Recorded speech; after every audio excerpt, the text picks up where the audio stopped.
Take one. You're watching the Questionnaire podcast. What can they say? You are checking out the questionnaire. What's your name again? The Questionnaire. Would you like to have questions? I don't got it. I'm not that guy. Submit yourself. Super fun and entertaining. This is the question. Bored. Yeah, I ain't bored, man. This is the Questionnaire. It's season 3, and like shout out to Larry, because man, that's 2 episodes every week, right? We got one on Tuesday, one on Friday. There's been craziness this season so far. I'm loving it. We're on like episode, like, I don't know, it's like 15. I number them after I do them, so I don't know what episode we're at when we're actually doing the episode, but that's fine. I'm Jay Clark, AKA The Unknown Factor, AKA, I don't care. Say whatever you want, right? And this is the Questionnaire, right? Man, I'm going to give the co-host hell this episode. I just want to point that out, yeah, because he ain't been on the show in a while, but I will say he's got a lot going on, and we're going to be coming up, and we're going to be chatting with him with a different co-host, but that's a different point. But Scott Wojcik, what's up? Hey, dude, what's going on? Man, you seen what was going on. It's funny, I just realized Larry gets these videos with and sees all that, and I wonder if he's just like, Jesus Christ, right? But whatever. I'd like to think when the show goes, it's pretty ill. You just got to be with us. Yeah? You know that? Because it's a little punk, and damn it, I enjoy tacos. Yeah, we got Adam in the house. Man, I didn't ask you to pronounce how to pronounce your last name, and I don't have it in front of me, and I don't want to attempt it without viewing it, right? Because it's like W-A-L what? Man, I swear, that annoys me. See? I prepped a bunch of other dope shit though, Adam. Give me that last name. Wallenta. Wallenta. Wallenta. Wallenta. See, I have had it's it. Not so hard. Well, it's not. And had it been in front of me, I'm sure I'd have been fine. But look, man, we do 2 of these a week, Adam. But thanks for coming on, man, for real. It's all good. Thanks for having me. I think the funniest thing, like I said right off the bat, when we was chatting with you, like I ran an online radio for 3. I have interviewed so many hip hop artists. I didn't think and it shouldn't surprise me based on the fact of like Hannibal and what he used to do as far as reviewing albums and all of that. That at some point I would run across somebody that does like both. So, which did you start first? I was an artist first, so I was, as a young kid, I was drawing and writing stories, I have stuff from like when I was 6 years old, writing on a typewriter. I'm that old. For those watching, they may not know what a typewriter is, but used to put the paper in the typewriter, write out like the little captions at the bottom, and then I would draw pictures, and then I would staple it all together. So this was before computers, any of that stuff. I didn't get into music until, middle school. So 12, 13 years old is when you kind of start buying your own music and start discovering your own sound. And I had been influenced just by the neighborhood that I grew up in. And again, I was always a writer. I was, drawing graffiti and writing stories and writing poetry. So I just gravitated towards hip hop culture and rap music and writing songs, and it just was kind of a natural progression. So, drawing comics and cartoons and writing stories came first, and then music came after that. How heavily do you think they affect one another in what you're doing with them? Because obviously, like I said, I checked out some of your music, man. I've also checked out some of the art. I really kind of want to read Punk Taco and realize now that you are a punk. You were very much a punk when you were a kid. Like, that's what an old man would have called you. They'd be like, that's a punk Adam, right? That's what I've just figured out based on everything you said, which I think is also just slightly awesome, right? But how much do you think they intertwine with one another and affect one another? And do you think perhaps you being that you started in art and writing, do you think that affects the music a little heavier? Because like I said, you got that the track Jack Kirby. That's what I meant as far as. I was talking about this a couple days ago, actually. Like I didn't incorporate comic book references into my early songs. For many years, actually, I didn't. They were kind of separate. But what I realized was that my love for like underground hip hop and hip hop in general, is part of my love for comics, right? Like you love like the underground heroes like the X-Men, who were, always being hunted by the law, and they were never welcomed in society, and people thought they were, the villains, and they were really the heroes, and they had these cool code names and secret identities, and all of that is very much hip hop. And I used to do a hip hop and comics panel at like New York Comic Con and all around, and we used to talk about that aspect of it, how the two different cultures relate. And so I think the art definitely influences the music, and then the music, influences the art. I do album covers in the music industry. I've been doing that for a long time. So obviously, like my illustration skills and sensibilities have, helped me earn a living within the recording industry. And then as far as making music goes, it's, I think when you're an artist, you're just creative in general, and you feel the need to express yourself, right? Like, so, I don't ever try to put any artist in a box. There's so many actors and people see them sing and they're like, I can't believe you could sing. Like, why can't we believe that? These are talented, creative people who express themselves in all different ways. They could sing, they could dance. Most of them can probably write, paint, and draw as well. So I think if you're a creative person, you dabble in all different things. And then if you love something, like if you really love it, you want to try it, right? You may find that you're not the best at it, but when you really love something, if you really love food, you're going to learn how to cook, right? Like, because you want to eat good food, and you probably can't go out and buy it, go out to eat every night. So you're going to learn how to cook. If you really love music, and even if there's a smidgen of creativity in you, there's something in you that's going to want to be a part of it. Even if you're not creative, you may be like, hey, I could be an agent, I could be a manager, I want to be involved in it somehow. I'd be a promoter. So like, you guys love comics, right? So, you make comics, you have a podcast about comics. You're like, people who really love things, they want to be a part of it. And I think that's what it boiled down for me. Like, I love music. I love art. It's just something I've always done. It's hard to intellectualize sometimes because it's just been there. You know what I mean? Like, I don't overthink any of it too much unless like I'm in one of these interviews, and then I'm like, oh, okay, now I got to think about it. But I've just, I've been making music since I was like 12 years old. So, All right, well, stop thinking about it. I'm 51 now. So, So now you're at the age that you would have screamed at yourself going, look, there's that punk Adam, right? That's all I got to say. But real quick, what I got to say is if y'all want to get some comics, man, maybe with a little bit of discount, check out this commercial from our sponsor, Studio Comics. We need to restart this whole commercial because people could probably hear Pokemon in the background. Please check out this amazing promotion that we have prepared with the questionnaire. I'm the unknown factor. This right here is the obscure fragment. Are watching this show? Yeah, I'll do editing with the questionnaire. So we've edited this awesome commercial together, y'all.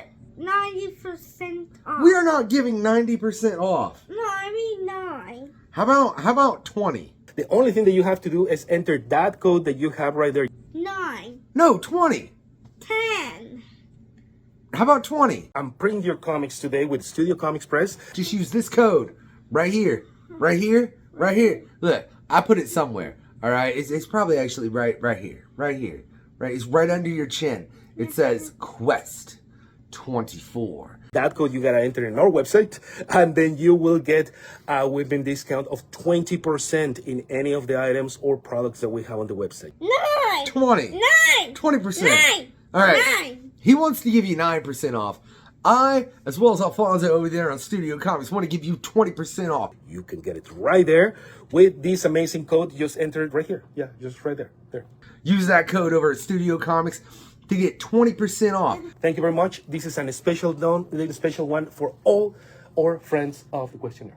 Type in Quest 24 when you check out, man. You can figure out the percentage you'll get right then because it'll show in your order. Yeah, right? 9% off. It's 20%. The questionnaire, the best current comic book podcast existing around. So happy to have Studio Comics as our very, very first sponsor. Say Studio Comics! Studio Comics! Don't forget to share, like, subscribe, and do all the stuff that you have to do. I'm the Unknown Factor with the questionnaire. Make sure you check it out. Yeah, all right. We're back, man. Like I said right there, check out Studio Comics. You know, they're sponsors of the show. Right. We even got a website over there with some stuff. We get into that. We need to add that link down in the description. Scott, I should add the link to the website that we have down in the description as opposed to that'd be the smarter thing to do. Yeah, but I want to know, man, like, Adam, I was looking into what you did. Like I said, I listened to a couple of your tracks, man. I like your flow. I think it's nice, right? Why didn't you see? You should have sent me a digital copy of Punk Taco so I could have read it. I'm not saying I would have had time to, but I'm just saying. At least I'm honest. But some of the covers you've done, as far as in the hip hop community, like I think Public Enemy was one of them. See, I ain't got the list pulled up, and I'm trying to remember because there were a couple that hit there that I was like, really? Right? So, how did you go about, especially in the ones that were, I mean, they are, let me clarify this first. You say underground hip hop. At what point do you think it's not underground? Like, there are people that say the Wu-Tang is underground. There are people that will say, no, it's not. What's your opinion on that? That will gauge what I'm about to say. I think sometimes I tend to use it a little loosely. But yeah, I do agree. I don't think Wu-Tang is underground. I think if they're selling out Madison Square Garden, you're not really underground. If you're on a national tour, selling out stadiums, Public Enemy is not underground. You could probably make an argument that someone like KRS-One is still underground because he's not, he's popular to people like in my age category and but I don't think he's selling out Madison Square Garden on his own normally. But yeah, I think it's people who, anybody that's not in the mainstream, anybody that's not selling out stadiums. Okay, that's fine. So, for my question, then, I needed your gauge on that. I really, really did. Okay. You've done some covers for some pretty big artists. Like, how did that come? And I'm assuming, like, how many covers have you done hip hop wise? And do you do your own covers? I do my own covers. Yeah, it would be weird if I didn't. Fair enough.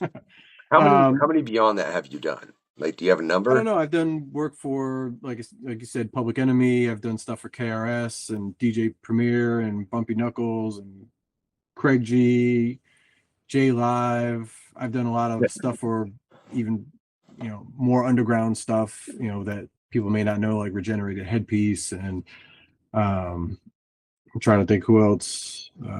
JJ Brown. Yeah. I've done a few Craig G albums. How did that come about?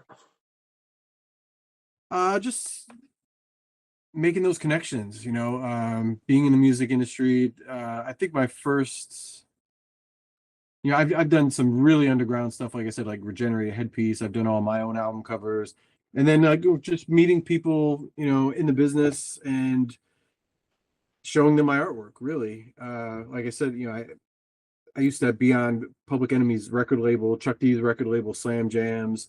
So I've known Chuck for a long time as an artist as well as a musician. And, I used to write and draw the Public Enemy comic book series with him. So it's kind of like organic. Like you meet people and they find out that you can draw and they say, hey, I need an album cover. Or, I'll say, if you ever need an album cover, hit me up. And then sometimes people do and sometimes people don't. So there's a few artists that I would have loved to work with, and then, that I didn't get the job, and then some others I have gotten the job. So just being a professional and putting my name out there and being responsible, meeting deadlines, all that adult stuff, Well, and then man, people you get a reputation like, oh, Adam does a good job, and then other people are like, hey, I want one of those covers. All I got to say is sometimes it's hard to adult all at the same time. You know what I mean? Oh, it's always hard. I mean, yeah, not sometimes. It's always hard. There are fun moments though, and I think it's important to. Oh yeah, I mean, fun things can be hard.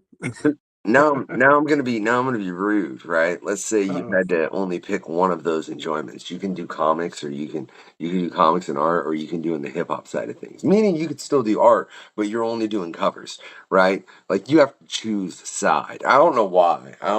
But you have to choose a side. So only make album covers or make comics? Is that or No, make music? like you can only work in the comic side of things, or you can only work on the hip hop side of things.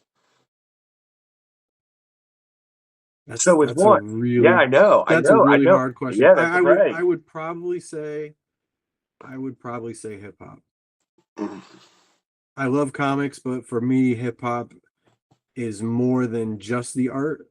It encompasses more of my life and lifestyle and philosophies and political stances and all of that. So I think it's influenced me as a human being more than comics has. Although comics has also influenced my beliefs, whether it's Captain America telling the government to go F themselves and walk away and become nomad because he believes in whatever. I mean, all of that was influential as a child but I think it's solidified with the music. And then it all made sense with the music. Yeah. To bring it back around to Yeah, do comics, it, Scott. Do it, Scott, still, because you see what I was gonna still, do. I couldn't. Yeah, take it back for real, because this still isn't gonna touch tying, your comic. It's not. I'm about to take it still, somewhere else. So still tying it to the music. Like I know, of course, when you go and watch a movie, music is always a big part of it, right? The emotion and stuff like that. I'm curious because I know that that you've done a lot of Kickstarters, specifically with Punk Taco. Mhm. Did you incorporate your music into your Kickstarter, connected to the book, and kind of give it a little bit of emotion? I did a Punk Taco theme song, and that was, and I did like a audio reading of the first book, and we used that for one of the Kickstarters. I don't think I've ever put any of my, self-made music in any of the in any of the Punk Taco Kickstarters, but I've done a few album Kickstarters for various music projects.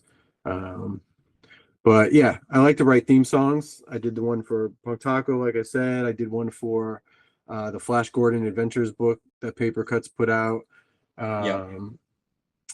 And I think there's been some others. There was another friend of mine did a book called Sci-Fu, and we did a theme song for him, which was a lot of fun.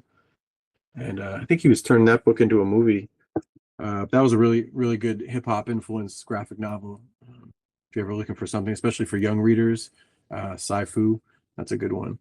Nice. So yeah, I'm always open to working on new things like that, music and comic related. So Yeah, because I know, like I said, with movies, the music really, it can really connect you to the scene that you're seeing, right? And I thought, yeah, I haven't done like a doing that with definitive soundtrack, because a lot of people, when they think about punk or when they hear Punk Taco, they automatically think just punk music. And I listen to punk, but I also am more of a hip hop head. So like to me, hip hop and punk are pretty influence each other. So even in the book, we intentionally left it where like you could interpret the sounds in the book, like how Punk Taco sounds and wait, what wait, the wait, band is playing. wait. It's a full band. Yeah, well, Punk Taco is the main character, but he has a band. Okay, so And how? I don't know, man. I think it's really hard to think of that as hip hop if there's a full band, because I mean I've seen it happen. It's not. Sure. Look. How often do you see a hip hop artist go perform and they got a band behind them? You know what I mean? It's much more rare because it's much more expensive and it's hard to wrangle 5, 6, 7 members and stay focused. But Public Enemy used to perform with a full band. I've seen Atmosphere perform with a full band. Like I said, it happens. It happens. It happens. I'm not Right. gonna It's deny very that it rare, but yeah, happens. it's But much more rare. like if that's the visual image of Punk Taco, look, but like I think, like man, you kind of cut out hip hop, at least for me personally, when you show a full band behind it, because that's not what my brain typically like. Yeah, no, You well, know, we want people to interpret it for what it. I mean, ultimately, the music is made up in the book, so people can interpret how that sounds in their head, just like they could interpret how certain characters may sound. Now we have movies, so like now people have like a this, or I guess even when we were kids, we had cartoons, so we knew what we thought we knew what Spider-Man sounded like or Captain America. But for characters that don't have those other mediums, you make up the sound in your head, right? I Like make up voices. Yeah, no, I make up voices for my boy all day, every day. Yeah. Yeah. So, like before Ninja Turtles had a cartoon, I never imagined they would have sounded the way they did when the cartoon came out. Like that just wasn't what was in my head. But now it's there. That's It's hard to get rid of it. Well, whatever. They got like 16 different voices at this point for the Right. It's And like I now don't like. because I was a huge fan of the 2012 series, like I imagine Sean Astin as Raphael. Like to me, that's like the perfect voice for that character. But I want to know then, like, what was the experience as far as when you went into making a theme song for Punk Taco? Were you just specifically doing it for that one Kickstarter? Was it something you were trying to overlay for the entire series?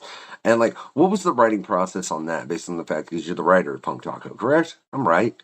Yeah, Yeah, yeah. you're right. So yeah, because you're doing the art and you're right. Look, man, a lot of people that come on here don't do all that crap because it's a lot to do. All right, that's just all that it is, But it just depends on the churn rate. So I just wanted to double confirm myself. A lot of quests over here, right?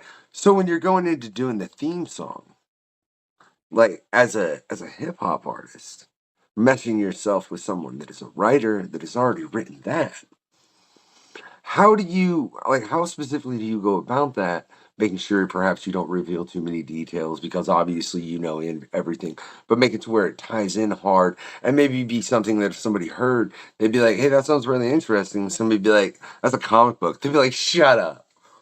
Where is it? Yeah, it's basically given the vibe of who he is, what he's about. We don't really get into the story elements in the song. It's real short. It's like a 1-minute song. It was really geared for if this was going to be an animated series, what would the open and theme song sound like? So, it's like 1 minute long.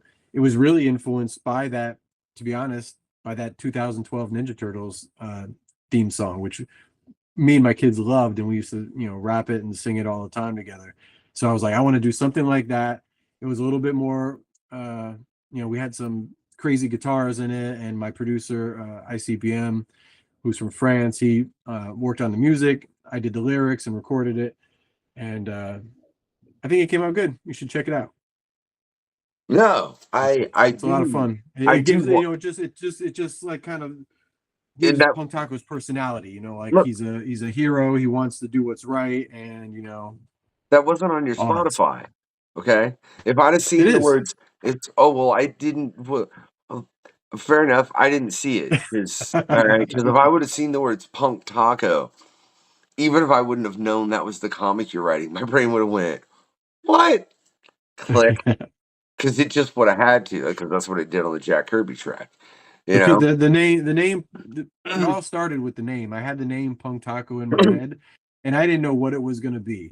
And it wasn't until I told my son, I said I had this name, and he thought it was hilarious. He's like, oh, he should be a superhero, and he should do this, and he should be in a band. And he started coming up with all these ideas, and started drawing the characters out and designing them. And then I took all those ideas and those notes, and we crafted a story together. But it really started from the name. The name was just ridiculous, sounded funny. It kind of rolled right off the tongue.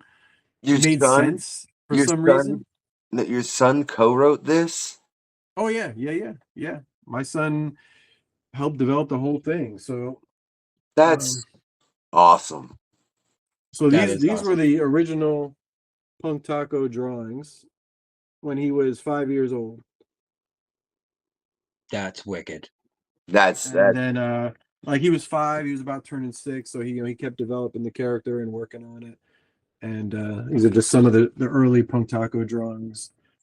And then I took those and, just helped him bring it to life. And this is like one of the first, actually the first shot we did, or the first major shot, I think was this one here. There we go. That was Punk Taco in the band. Awesome. And then we just started developing it. And people who read the first two volumes will notice that, like any character, the more you draw them, the style changes a little bit, the character evolves. So as I've been working on this with him, the character's been evolving. Yeah. Like Mickey Mouse or Garfield or any character that gets drawn 100 times.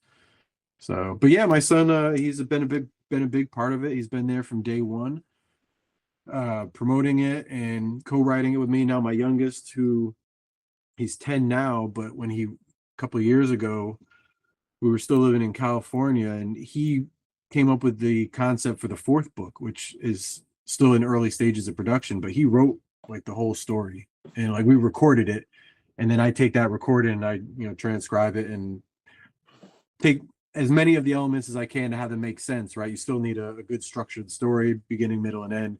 Kids just rattle out ideas, but he's really great. He's a great writer himself, and so he's involved in it now. So it's it's a family affair. You inspiring me right now, because me and my boys Good. make up stories. That's what I want to do. Yeah, no, we make up stories all the time, and I'm like, I just need to start recording this random rabble, because I think part of it's genius, and it's like, and you've inspired me, sir. Trust me, whatever it is, like, I don't even know what it is, but like if it's coming from the mind of a child and you're entertained by it and it makes you feel good and it makes him feel good, that's like we were talking about off camera or whatever, like you're gonna love that, right? Before we started this, I was working on another graphic novel. I have it was over 200 pages, like 210, 212. It's all drawn. I was inking it, coloring it at the same time. Punk Taco hit. I'm telling you, we were on the floor. We were playing with Legos and action figures, and the whole Punk Taco idea came about. I took that other book. I put it on the shelf. I haven't touched it since. That was 2018, right? that was two volumes of Punk Taco, one Ringo Award winning, one Ringo Award loss. Going from teaching, living in Connecticut, going to California, moving back to Connecticut, going back to teaching, leaving teaching, going back to publishing. Like it's a whole life, right? Like ups and downs and everything. But the thing that remained consistent was my kids, loving creating with them, spending that time with them. Because I have to work anyways, right? Whether it's making comics or making music or artwork for other people. So if I'm gonna do that, the more time I could spend doing it with my kids is a better use of my time, in my opinion, right? Like if I can create something that can generate income, even on a small scale, and do that hanging out with my kids, I would much rather do that than anything else. I have to promo an upcoming episode now, because shortly, myself, pronounce Eric's last name for me, Scott. Allsbury. I don't look like it's because it don't look like that. Eric Allsbury, myself, and my son are going to be reviewing Bone. It's going to be the first episode of the new year. I'm actually currently reading book 9 to him. And can I say he's 6? I feel like some Princess Bride, you know what I mean? Except I'm not the granddad. I'm the father, because that book started off real light and whimsical. Great cow race. And have you read Bone, Adam? Yes. Yeah. I read it with my kids as well. That got rough in book 9. It's a great book. It's funny that they still market. I mean, again, I'm old, so like there were no kids graphic novels when I was a kid.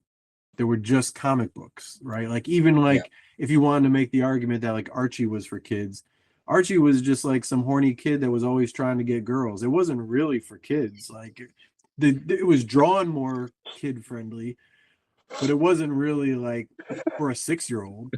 Right? I've never heard Archie described like that. But it's true. It's true. No, whatever. But that wasn't a bad thing. If you see like I- old cartoons, like Yeah. Bugs Bunny or anything like that, they were all like, it was just the Johnny vibe, Bravo. Johnny Bravo is terrible. right. Like, So, anyways, I say that because like I grew up on regular comic books, Fantastic Four, X-Men, Spider-Man, Captain America, all that stuff, Ninja Turtles. Like I was there from day one, and the whole black and white movement. I got all the black belt hamsters and kung fu kangaroos, and I got all that stuff when I was a kid. And trust me, it was not meant for kids. A lot of it. So I say that because nowadays, there's so many other options for kids. But Bone is one of those ones where it's still very much written by somebody you could tell that is old school, right? Like it wasn't dumbed down for kids in any way. Jeff Smith has said specifically several times, I didn't write that book for children. Yeah. I used to read when my son was brand new. He'd be in the rocker and I'd be putting him to sleep. I used to just read giant ElfQuest graphic novels to him because I wanted to read it, or for my entertainment. But just he could hear me. He didn't know what I was reading, right? But then he grew up with that love of reading, So it doesn't really matter. Like you just read with the kids, and they're gonna love, just reading in general, which is awesome. Yep. That hits very close to home here recently because he picked up, like I said, we got on volume 9. He picked it up and was like, yeah, like because of bedtime we read for a minute, but we were wrapping up and getting in. He held it while I dealt with the guinea pig and cleaning the cage out. He's like, Daddy, I wish I could read, and all I thought was, it's working. He's gonna read because then he picked up a bunch of So I agree, man, and I think it's funny how much comics can facilitate children reading. I think it's one of the greatest get kids to read. Absolutely. There's no in between outside of comics. There's that single image, single line to novel. There's nothing in between except for comics. Yeah, and it's all reading. It doesn't you could say something's a novel, something's a chapter book. There's still words in comics, and I was lucky because I did that right from day one, reading to them. They actually like comic books with words. They enjoy like the Dogmans and the more modern kid friendly. But they also enjoy sitting down with me reading like a very verbose Stan Lee or Roy Thomas comic, right? With a million words in the comic, like it used to be. Nowadays, comics don't have as many words. Even a Marvel comic, right? Like it's not the same as it used to be. Yeah. But I mean, some of them. I mean, no, that's a fact, man. It's funny because it's funny you specifically say that because I think about that and I think that's very true. But then I read. Did you read the book that Fabian recently did, like his cable run? That was wordy for a Marvel comic, you know what I mean? But it wasn't. Well, he's also an older writer too. Right? I love Fabian, but it was funny. He's great. Yeah, but you could definitely see that, But I mean, as long as you can get him reading, that's why I'm trying to get a graphic novel collection to get him into it. I think it's important. But I want to know right now, why didn't you get a library card? To me, that was the for years I didn't go to the library. As an adult. But once I had kids, I was at the we used to go to the library 2-3 times a week and take out 15-20 books at a time and just read them all, like children's books and picture books and all that. Loved it. And we spent so much time at the library. The librarians knew us when we did Punk Taco. They were big supporters of what we did. It's like the library is like the best. Like if they would have had comics in the library when I was a kid, like I probably would have never left the library. I can't tell you how many comics I've read from a library. That's literally how we've gotten a volume Bone at 9. He might be. Oh, good. He might be. Look, he might be. I might be like weaseling to make sure I have the whole set for him for Christmas. But that's neither here nor there.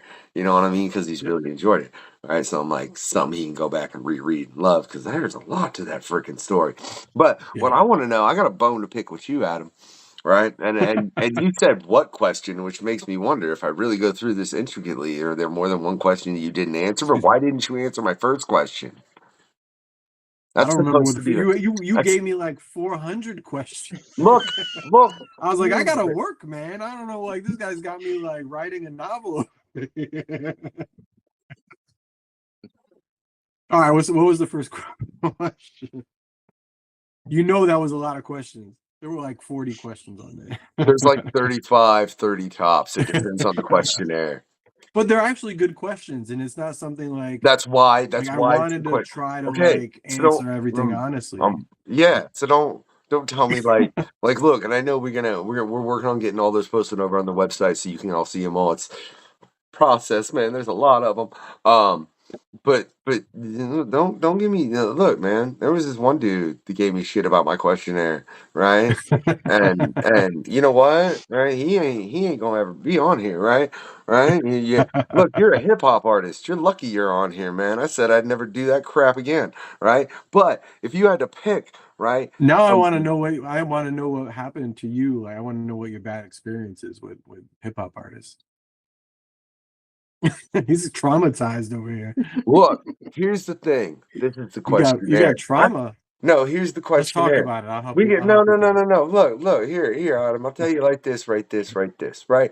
This is the questionnaire, right? This is season 3. If you really y'all want to go find out, go subscribe to the Patreon for $2, right? And you can see the episode where Vladimir interviewed me. I think it was the end of season 1. Yeah, yeah, it was the very end of season 1, and that's probably the rawest episode. And then y'all can go find out about all that. But I will say, my brother, Mr. DKB, will have an album dropping very shortly that's got me featured on several tracks, as well as we got other things coming Very up cool. from FGR. So it ain't stopping, right? But if you want that story, we can get into it after it. But that's a long damn story, and I ain't getting into it. All I want to know is what you got to pick one mode of travel: either a shower you got to be using, a chariot pulled by cats, or a bowl of cereal with a spoon to steer. Why didn't you answer my question?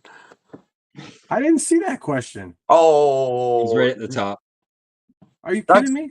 That's the first question, man. There's 3 versions of that questionnaire. I'd like to think the first question I try to make the funniest and screwiest one on there. I think I need to switch one of the questionnaires. I honestly, I don't know how I missed it. How could that be the first one and I missed it? I have so many deadlines right now that I've been drowning. I understand. That sounds like a fun question. You just got to breathe. You just got to get a little bit of air every couple minutes, and you'll be fine. I want to see. So wait, if I had one mode of transportation, yeah, would it be a shower that you have to be using while you for it to move, a chariot pulled by cats, or a bowl of cereal with a spoon to steer? Do I fit in the bowl of cereal? Like it's a giant bowl of cereal? I mean, yeah, and you got it essentially. And is the shower like is it a teleporting shower? Like what's up with the shower? Like you get in the I'm shower. just driving around in a portable shower with wheels. You've got to be using it for it to move. So I gotta be naked, or I could be showering my clothes. I mean, if you want to shower with your clothes on, that's entirely up to you. I'm not gonna make people get nude. This is not that kind of quest, all right? So a shower, a bowl of cereal, weird, Adam. Jesus. Or a chariot pulled by cats. Pulled by cats. Oh, yeah. Cats. And like house cats. I want to point out. I ain't talking like lions or anything, right? Like just like a couple hundred house cats. I guess I'm gonna have to go with the chariot because I'm gonna, I may have to pick up other people, right? I got to take you can't really bring your kids around in a shower. And my wife's probably not going to want to get in a bowl of cereal. So I guess the chariot. Although cats are kind of funny. Sometimes cats aren't so friendly. So yeah, first they'll just go where they want to. They just go where they want. They may lay down and not go anywhere at all. So more than likely. Yeah. I mean, you ain't. So you'd have to have like. Honestly, if I could go anywhere, I would honestly. If I wasn't going to offend anybody and I could just drive around in a shower, I think I'd like that. If it was a nice hot shower, just going everywhere. So. Okay. So your You'd practical be answer. wrinkly by the time you get anywhere. I'd be wrinkly, yeah. Your practical answer is the chariot pulled by cats because you got to fit your family, and you ain't gonna end up going nowhere because it's pulled by cats, right? That's true. But you're single. But that's like, also a good thing. If I can have an excuse not to go anywhere, I can't go. Not even on the cats. Well, that's why I'm like one of the only people that enjoyed COVID. I was like, I don't have to go anywhere. Yeah. I love this. I love it. I get to spend time with my kids all the time, and I don't have to go anywhere and spend money. They can't even ask me to take them to Disney World because it's shut down. Like, cool. We're just gonna go hiking. That's it. And that's the fun. that was okay. Loved it. So, Loved it. okay, can I say though? I'm glad You didn't to think know- we were gonna go there, did you? Well, no, I'm just glad to know. I gloss over everything. I got shit to do. All right. Now, Larry's gonna be like, "You're the only one cursing." I'm like, "I just said that twice. Leave me alone. It's PG-13. That flies." But I'm glad to know that you didn't see that question because I was like, "For real? That's the one you didn't answer?" No, Like, I didn't. I Okay. must have scrolled down and then too many screens open. Like I got 400 windows open on my computer here. Look, man, it's a lot of it's Sounds like me. look. You know what I it need is? like one of those Batman Batcave, 20 Yeah. monitors. Oh my or God. something, and that's my ultimate dream, like to have that. I don't know if I want 20. Like, I'm good with 5. 5 would be good. Okay, well, yeah. You know I'm what I exaggerating, mean? but Like, yeah, I don't like 20. but I mean, once you get 5, then you'll be like, oh, I wish I had 10. I It's mean, never going to be enough. it's like yeah, but I can run this there, that there, that. Yeah, and yeah, it would be a problem. Yeah, but that ain't too many questions, Adam. It's not, man, because like we ain't even gonna get into half of them. I swear, some of the questions sometimes I wonder if people are like, does he just send this to screw with people and then it never gets out anywhere? Maybe I do. I answered most of them. It also used to be like 3 times longer too. So It wasn't 3 times longer, you a-hole. Scott, that was not that long. all right, 2 times bigger. It was that dude. He was like at 50 at one point, Yeah. and I was like, oh, I gotta do. It's because I was just like progressively adding to taking away questions, and I mean, like, look, man, I've grown over Punk Taco. When you're doing anything in a creative aspect, that it has to adapt because you're just changing things because that's what happens, especially when you're doing something where it's long term. Like you're telling me, like if you look at how you initially started constructing 16 bars compared on how you do it now, you can't tell me that's not an entirely different process. You know what I mean? So it's just the evolution of that. What do you think? Do you think your evolution in music, do you think you were able to evolve quicker in that based on the fact that you were already writing and drawing? Was I able to evolve quicker? Is that Yeah, the like question? move quicker. Like look, man, did you start making people mad real quick in hip hop because you were smooth? Me smooth? No, I've never been smooth. I've always been awkward. No, I wasn't even talking about that. I'm just talking about on the mic. Like, did you? Oh, on the mic? Like Yeah, you were good. Like you were good, so people got mad. Did that happen, Mark? Or Adam? Why did I say Mark? Look, whatever. Where's Mark? Mark's here. Mark's not here. I kicked him Yeah, out. Don't worry about it. Actually, again, I was 13, performing, writing songs, and I was one of in my school. I'm not saying this was isolated, but I was one of the few white kids. I was probably the only white kid rapping, and then I had a friend who was also white, and he was my DJ.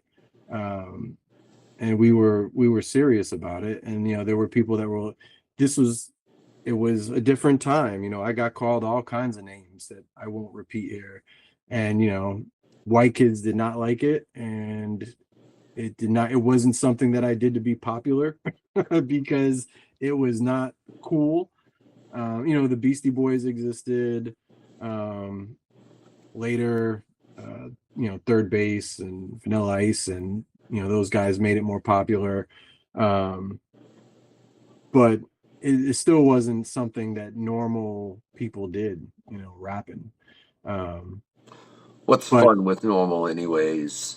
Adam, what's exactly. fun? What's fun? And hey, So hey, so did I Mark. make people mad? I probably made my parents mad, and I Yep. certainly So, but did you make? Let me rephrase. Did you make people that were also doing hip hop angry with you because of your skill no, level? you know what? Like I kind of half joking said I was always awkward. The hip hop community and people within the culture were the people that embraced me. Like I never, there were people that would want to battle me, but it was definitely out of respect. Like, hey, let's see what you could do. Can you earn your your spot and your right to hang out here and do this? But then once I did, whether I won or lost, it was the authenticity, the sincerity of what I was doing and what I felt. I guess they connected with it, and I was always accepted. There were a few kids who just didn't like me as a person, probably, but as far as the hip hop community goes, I've been always welcomed, with love and support, and more so than being in any other community or culture, like Even the hip comics? hop, even comics. Yeah, in the sense that like comics, when you're first starting out and you're doing conventions and you meet like that group of people who are not famous or quote unquote professional yet, working for Marvel or DC, they tend to be very welcoming. But when you get to a certain success level, then there become cliques and groups, and there's exceptions to the rule. Like, someone famous may say, hey, I like your stuff. They may see value in it, but if they don't see value in it, they're not going to hang it. You know what I mean? Like, they have to see something in you. It's not all welcoming. And then, there are definitely popular, cliques. At least that's how I saw it when I was coming into comics. Like, you'd see like whoever the hot new people were, and they seemed unapproachable, or they seemed like they don't want to be bothered by you because they think you're going to try to pitch them something. Like, I never felt that in the circles I moved in the hip hop community. It was always like, oh, you make music, let's hear what you do. Cool, you're good. Or let's do something. Like, it was definitely more inviting and more welcoming. Yeah, I won't lie. You said let's do something. I kind of wanted to say that too on a later point in time, but I was going to get that to a later point in time. But since you said let's do something, I'm going to go ahead and throw out let's do something, man. I'm just There saying you that go. on a different note, and we'll get to that at a way later point. And who Yeah. knows what's coming? This is an FGR. We do all kinds of things, man, but this is the quest right now. It's funny to have this much of a hip hop conversation on it. I guess me and Hannibal kind of did, right? That's just, look, you have a very different story than I do, is what I'll say. But I think it's also, now, in saying that, there are a lot of individuals within the hip hop community, like the 144 or the 144,000 chosen few, which there's a lot of us. I got a lot of love for all of them. And I think it's because, look, man, what do you know of juggalos? I didn't know anything about them. I maybe 5 or 6 years ago, I only just, maybe a little bit longer. No, that's not true. I'd say around 2005 or 6. Yeah, that would be. I'm associating it with my teaching experience, because I went back to school in 2004 to get my teaching degree, and while I was student teaching, there were some kids that were into that. So that was around 2005 or 2006, something like that. And that's when I first, and they were already huge by then, and had a whole little subculture. I'm not really into the music. That's fine. I can appreciate anybody that, like, if they have a positive. Although I just saw like some video of like Ill Bill performing at one of their shows, and they were throwing bottles at him or something like that. Like, and apparently that's part of their thing. I'm not cool with that. Like, I don't, performers, you shouldn't be throwing things at performers. So I don't know if that's really the vibe that happens at these shows, but But I know like my guy RA the Rugged Man performs with them, and does their shows. But I don't know much about the music. I heard like a That's couple fine. things, and Look, I don't even care, Adam. All I'm saying is I'm from Indiana, right? that's where they're big, right? And it's in the Midwest. Detroit is where they started, right? Okay. But you know how every time something starts, a bunch of people are like, "Hey, I want to try that," and then it kind of starts the real underground, and and I made people mad, man, and that's all I'll say is you go pay $2 if you want to hear that whole story. But it's because I started in that community. And you know what Okay. juggalos don't do a lot? I'm gonna make a lot of them mad right now if they're listening, but I don't really care. They don't read. They don't read. Yeah, they don't read. So when they're Okay. trying to rap and they don't read, and then there's this dude that starts when he's 32 and he reads a lot. I mean, you can tell that story. It tells itself, right? It really does. What else? So I want to know though, with you, are there any other stories? Because you said the big two. Are there any stories you would want to tell there? Oh, sure. Yeah. I don't have anything off the top of my head, but like, yeah, I mean, if somebody said, "Hey, we love what you did with Punk Taco. Do you want to write a Spider-Man comic?" I'd give it my best shot for sure. Like, I would love to dabble in it. It would just have to be, the right situation. Make sure I can meet my deadlines and it wouldn't interfere with the other job. But yeah, Captain America, Spider-Man. I'd take even things like Power Pack that I loved as a kid, and like any I'd mess around with any of that stuff.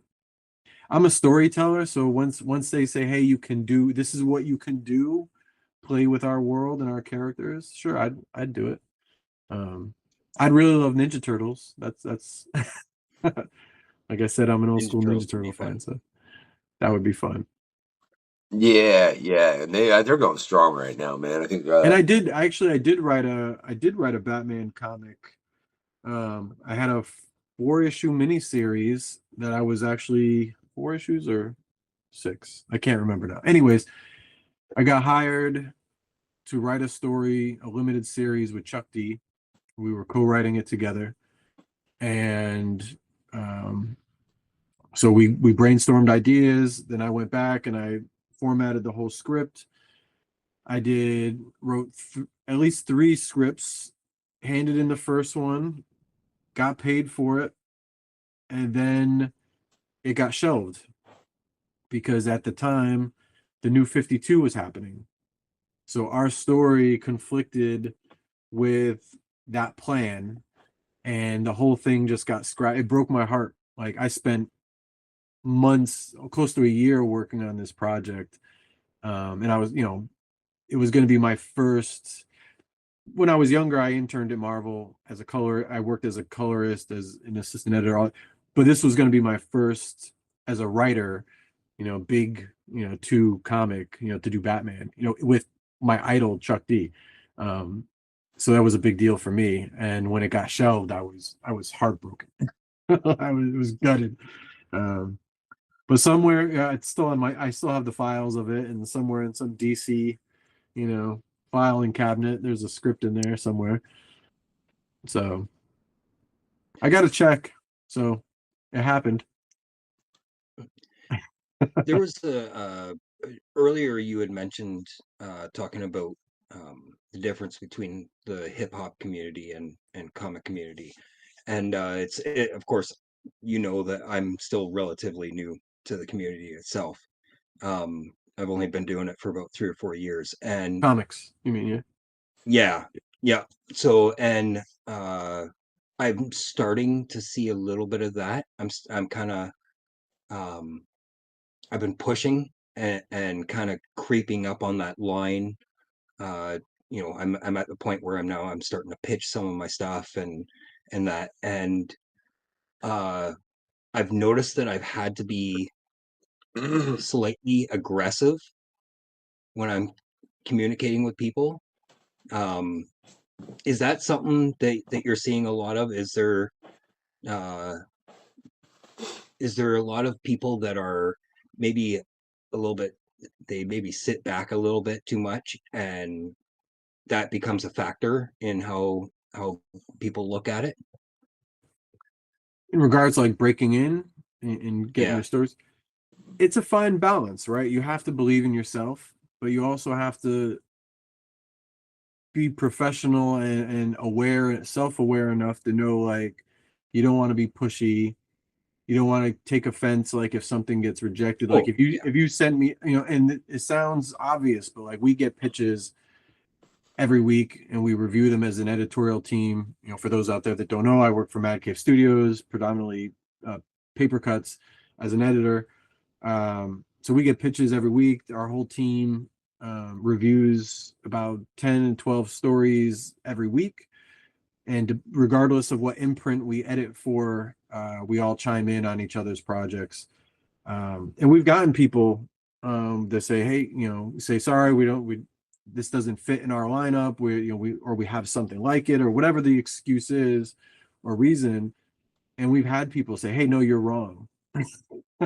Like, this is the greatest comic ever. And you got, and you kind of step back and you're like, hey man, like, I'm glad you believe in yourself, but you can't come at an editor like that and say we're wrong. Like, what we said was right for us, right? Like, it doesn't fit. Yep. It doesn't fit our criteria. It doesn't, you know, it doesn't meet what we need for our marketplace. What's right for you is if you get out that credit card and you publish that thing yourself and it becomes a Eisner winner or whatever. That's awesome. And I'm always rooting for everybody, even the people we have to reject. I tell people, like, I'm rooting for you. I want you to tell your story. I want to see it, and I want to be wrong, right? Like, I'll kick myself in the butt, especially if, you know, if I said, if I did say I didn't like it, like, oh, you know, but I want to be wrong, right? I want to see people. So there's enough room for everyone to be successful. But you know, so to your question is, you have to believe in yourself. You have to put in the work, and then you have to put it out there, and then you have to be willing to say, okay, well, here's the criticism. You know, what can I learn from it? How can I become a better writer with that criticism, or whatever lessons that, you know, if anybody's willing to give you their time and share that, you know, a why or a what or a how with you, like, just absorb all that. Like I say, you've been doing it for what, like 3 years, like, and you've made like 12 comics.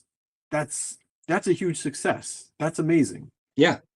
So, well, and you know, and that's why I wanted to ask you that, because be proud of that. Like, for real. That fool has so much other crap in the works that I can't talk about. Even when he comes on for his own like quest over here, and he's gonna be the guest as opposed to one of the co-hosts that's already lined up. Whatever, like I said earlier, like, I know of crap that we can't even fully get into on that. It's kind of annoying, Scott. I'm just saying. Well, you don't want I'm to gonna talk spoil about stuff, but I know. things that are not done yet. Like, it's been, Yeah. I found, like, and I used to do it, you know, like, hey, I'm working on a new album. Hey, I'm working on a new song. And then 3 years later, people are like, hey, what happened to that album? It's like, man, this stuff takes a long time. Like, it takes time. Like, and then life takes you, like I said earlier, like, you move, you get a new job, you get married, you have kids. Like, life is like that. You're So, just kind of going in each direction, hey, right? just, And you know, like, I'm divorced. not a religious person, and I'm not a, you know,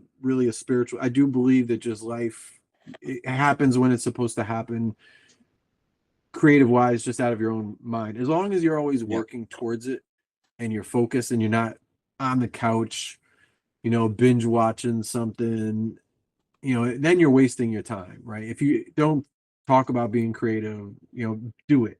It's okay if life derails you or gets in the way, but just keep creating, even if it's an hour a day, 30 minutes a day, whatever. Find time to be creative, find time to do it. And it sounds like you're on the right track, and you know, you're being successful. That's awesome. Well, and I think it's really important, right, for a question like that, because there's so many creators out there that don't know to take a step back and not be too aggressive with people, right? And you gotta be humble and self-aware, and you have to really, like, I feel like You you're know, calling me out with that, Scott. Like saying I'm too aggressive. No, no, Huh? no, no. like, I don't say it to be arrogant or make excuses, but like, you know, you guys have jobs, we all have jobs. It's like my job as an editor is to make comics, and we like our whole team reviews pitches, but Yeah, at the same time, we're also in the process of making books, and we have deadlines, and we have families, or like the human being only has so much energy, right? So like, you know, if we review your story and it doesn't work out that one time, we always say, hey, you're free to pitch, like come again with the next project. Like we'll tell you as best we can the things that we liked or didn't work, and we'll do it in the best polite way. So when someone comes back and they're like, hey, you're wrong, or like, how dare you reject us, I'm like, hey man, like there's nothing I can do about it. You know, I'm one person and it's not even my money. Where I don't yeah. own Mad Cave Studios, and I don't own Paper Cuts. I'm an editor, and if the bosses say this isn't going to work, like you could argue with me all you want. Like it's Yeah. but we don't it doesn't happen a lot. And I will say most of the time, you know, people are really gracious and understanding. Yeah. Because it's hard to send those rejection letters for me. You know, like I said, I got Oh, so yeah. many of them. You know, I've you know, Punk Taco was Well, rejected by everybody, every agent, every company, every editor. So I know how it feels. And it took me a long time to get my foot in the door, even after like being an intern at Marvel, and then, you know, working there as a colorist, and then leaving for a while, and then trying to get my foot back in the door. It took a long time. So yeah. So I also I think we should shift to the fact that your new position that you've taken over at Paper Cuts. Can you give us a little insight on that? yeah, I'm like I said, I'm an editor at Paper Cuts. I was just promoted to senior editor, which is just a fancier title. I do the same thing. Just, you know, now we have some younger people, but I think it's just because I'm more gray than everybody else. So it's like a senior citizen thing. But yeah, so I work on various titles as an editor. It's my job to, you know, find projects, maintain quality control, obviously, you know, punctuation and all that stuff, but guide stories, make sure that, you know, if we get a script, that the script makes sense, you know, offer my advice and my experience to writers that will listen, and take my advice. Same thing with art. It's a quality control thing, maintaining quality, finding talent, finding young talent, working with older talent. I work on books like Flash Gordon Adventures, Hero Bear, The Kid, Three Thieves. I do a lot of licensed stuff. Well, Flash Gordon is licensed, but I also work on Smurfs, Geronimo Stilton. Trying to think what else. Yeah, so it's a combination of creator owned and licensed projects. And for anybody who wants to check out any of this, just so you know, there's a link to Mad Caves right down at the bottom, as well as Papercuts.com as well. So you yeah. may not see a lot of my titles if you go to Mad Cave Studios. If you pick just one, I'm not listing two, Adam. You hear me? That's fine. Actually, I take that back. I'm not listing three, because I was gonna be like, here's a link to buy Punk Taco as well, right down there. You got me like, how many links you want in this, man? What's going on here, right? But I'm You'll curious. find it all from Mad Cave. It's all good. But I love Mad Cave on a different note, man. There's so many great people that we've had from Mad Cave Studios on the questionnaire over here, man. And it's always a pleasure chatting with them. I've never had somebody on from Mad Cave, and when the show was over, went, son of a... We just got like best publisher, best new publisher for Ringo Award.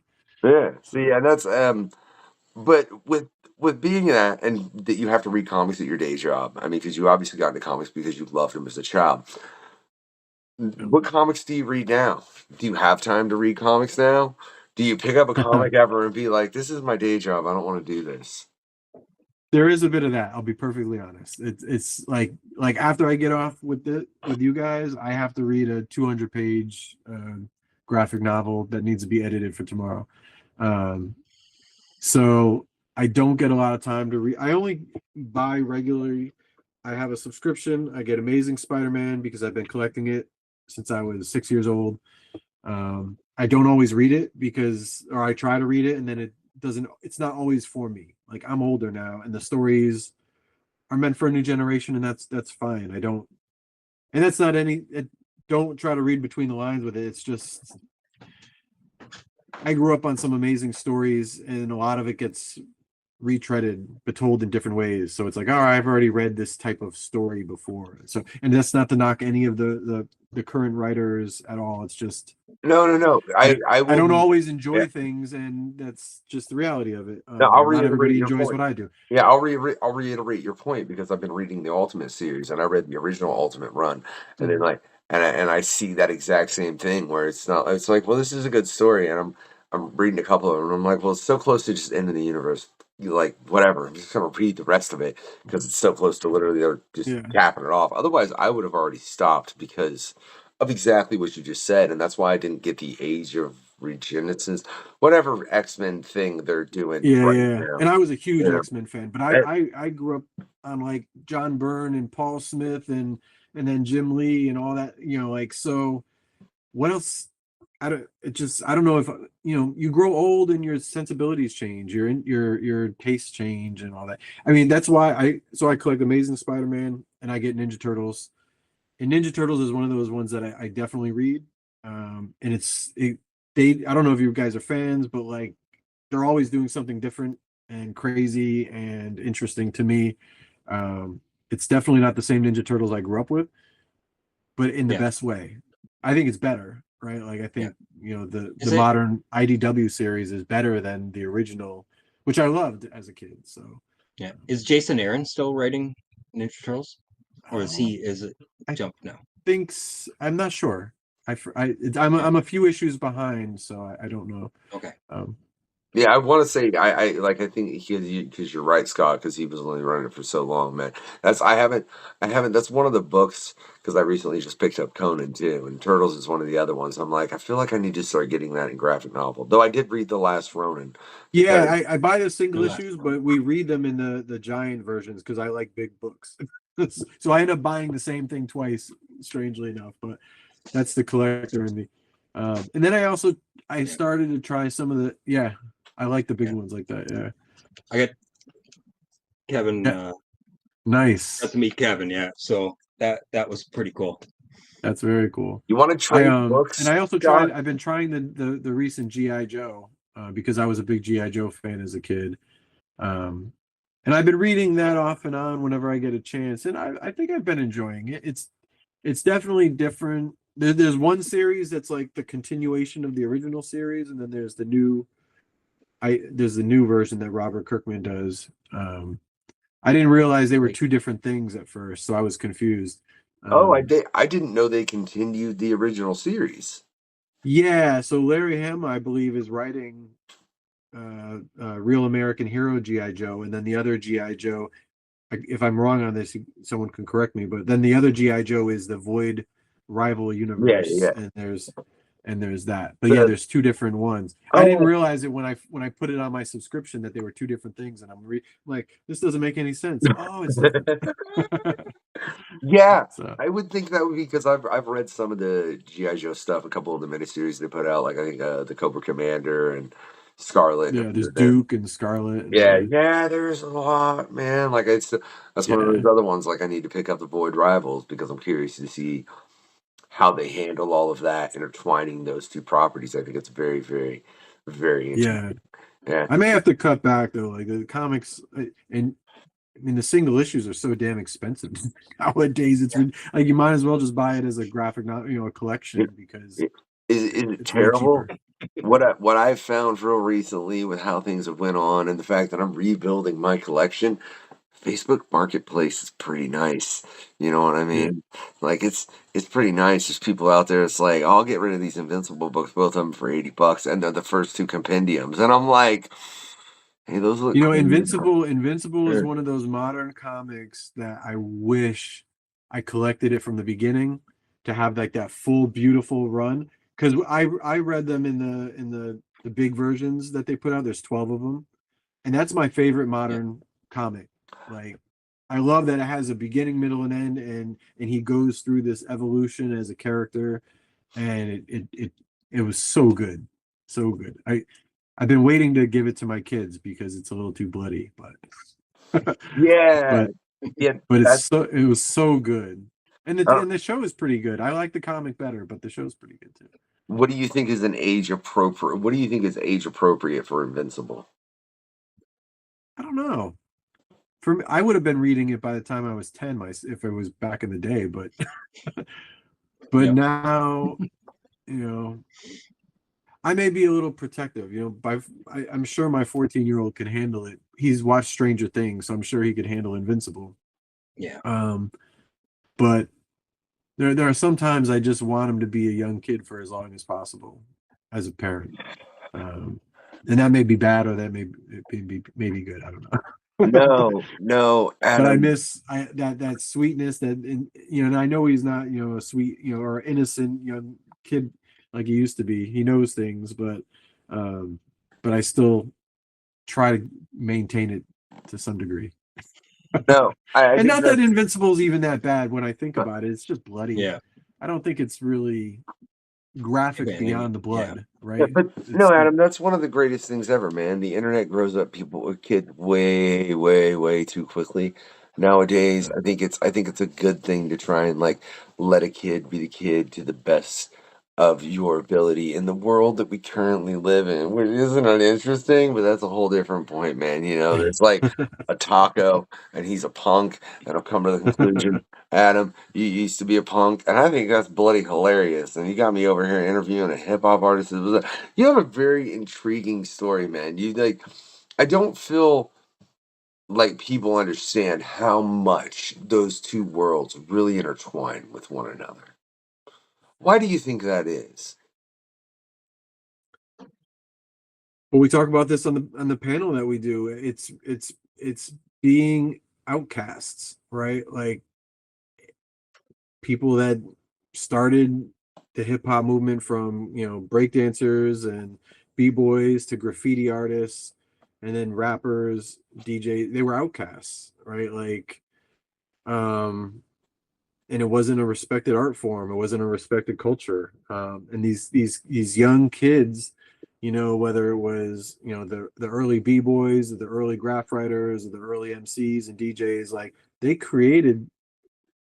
took what they could get their hands on and they created something that became a worldwide phenomenon with it, like out of nothing, almost nothing, right? They took little pieces of rock, little pieces of punk, little pieces of jazz and funk and disco and different, visual art forms and dance movements, and they made it into like an actual culture that has changed America, right? Like, maybe jazz was maybe one of the first original American, art forms, but hip hop is definitely like an original American culture, right? It's not like, and with comics, again, it wasn't, they were frowned upon, right? Grown-ups didn't want you to read. I mean, my parents, luckily, they didn't care, right? They were supportive. Oh, you like comics? You want to read? They were very much, and my dad read comics because he was from the 60s and, back, he had like Fantastic Four #1, but, they traded him in the military and like, they passed them around. They didn't keep anything. But He had overall, there was Fantastic Four. Wait. He had Fantastic Four #1, he and had they all just that stuff. straight up. I just look. I think I know. that's the thing in the comic book, and I think that's the thing in the world that's just been lost based on how hard things. And when I say things, man, I mean things. I mean just things. Period. Have become collector items, and again, I don't mean just comics. I mean things, ladies and gentlemen. I mean any and everything you could pick up. Like somebody out there is gonna think it's a collector's item at some point. That's all I'm Right. saying. Yeah. They're like, let's just Yeah. throw the Fantastic Four around in a war zone. But yeah, like, I love there it. was a stigma to comics and like they weren't taught in schools like they are now. They weren't in libraries like they are now. People would, stick up their noses at them. So I think, you know, a lot of hip hop artists were comic book fans as kids. They obviously like the visuals, you know, the stories, the outcast element of it. So there's a lot of commonalities. And then if you look dig deeper, like I said, you know, like, you know, superheroes have secret identities, rappers have secret identities. We give ourselves code names, you know, we are different people than, you know, like me going to a PTA meeting is a different me than me on stage performing, right? Like it's a secret identity, right? So Jesus, yes. Oh my even as a God. kid, even as you know, I was a quiet. I am a shy, you know, person in general. Like I'm, you know, keep to myself. But then when it comes to music, and if I have to step on stage and perform, then you become a different person. And that goes for a lot of musicians across genres, I'm sure, even rock and rollers. But with hip hop and comic books, they you know, there's a lot of similarities like that. And then even like the whole New York vibe, right? Especially Marvel comics, like, you know, it's very New York. You know, Marvel was very New York, Queens, Brooklyn. You know, they were always, you know, making it a point to say where they were from. And Where do you think Gotham is based on? I always thought Gotham was Chicago, but apparently that's not true anymore. It's like Apparently it's Delaware. Ontario. No, it's Ontario is what I heard recently. Scott, what's up? I You thought know? somebody even said New Jersey or something. Really? Or no, yeah, it's Ontario. Yeah. I never heard Oh, Ontario. who was it? Oh, look, No. no. Was it Bagley? Was it Bagley? Was it Bagley? I do too many of these when my brain goes, oh crap, did I Mark always thought Bagley say Metropolis that? was like a cleaner New York, and Chicago was like Gotham. No, That's what I thought man. as a kid. Yeah. But Look at the creators. They were pretty much all Canadian. Like there's a lot of Canadian creators in that. Or I at thought least they're all from like the Midwest. whatever. If I'm wrong, it's Mark Bagley's fault. Either I that don't or know. somebody completely not Mark Bagley. If y'all want to reference that, I swear it was Mark Bagley's quest. We had this conversation. I don't know. We got 30,000 conversations on everything, man. How do you manage to keep all of that straight, Adam? From your family life to your job at Mad Cave to what you're trying to do. You just shook your head no before I even finished this damn question. You're like, I don't. You know, I don't know, man. I'm as flawed as can be, right? Like, you know, like, you know, I'll work all day. My kids will come home, and lucky if I get like an hour with them sometimes. And then, you know, if I have a deadline, I get back to work right after dinner. It's something that I have to work at, like spending time with my family, not getting grouchy, right? Because I'm tired and I'm working, and, you know, and then, you know, and then if you throw music into it, which for a long time I was only occasionally making records, but like I performed for the first time in 20 years about a month ago. Ooh. I did 2 shows, and it took me about 2 months of rehearsing and practicing every day to remember my own songs. And so that was like my lunch break, right? Like if you know, I would, you know, do the day job, I'd take my lunch, and part of my exercise routine was running up and down the stairs reciting my lyrics to my songs, because that helped my cardio and my mental muscles of remembering lyrics. It helps my, you know, don't get distracted when you're looking at people, when you're performing. Yeah, And no, so yeah, yeah.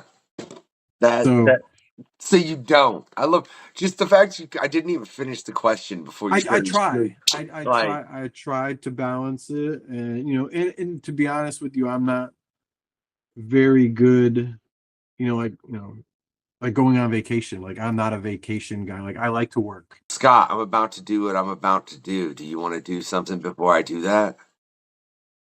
No, you're good. Are you sure? You don't have one Yeah. chambered?